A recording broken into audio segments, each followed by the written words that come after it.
Алексей Тихонов üzere 2 ул әтисе, мәктәптә физик культура һәм тормыш иминлеге нигезләре буенча белем бирә. Укучыларын аеруча егетләрне чын патриотлар итеп тәрбияләүгә йөз тота.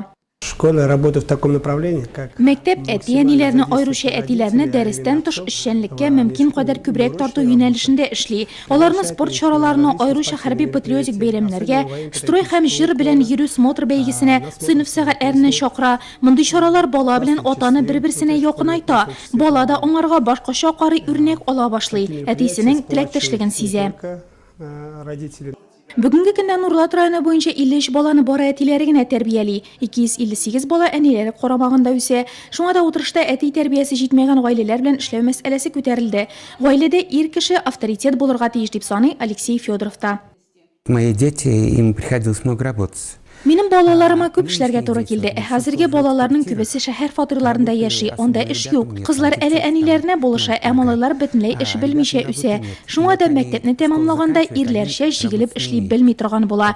Балалар мәктәптә укыганда ук хезмәт белеп, эшләп алган акчаның кадерен белеп үссен иде. Чөнки алар киләчәктә әти, гаилә башлыгы буласы кешеләр. Алар әлбәттә эшли белергә тиеш. Хезмәт тәрбиясе иң мөһиме дип саныйм.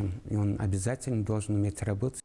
Имин булмаган гаиләләрдәге балаларга ныклы ирләрчә тәрбия кирәк дип белдерелде совет утырышында. Антыйлар 44. Моннан тыш район әтиләре интернет челтәрендә балалар куркынычсызлыгы, гаиләдә аларның үз-үзләрен тискәре тотулары турында да бәхәсләшеп алды. Психолог үткәргән тренинглар аша ата-бала мөнәсәбәтләрен анализларга тырышты.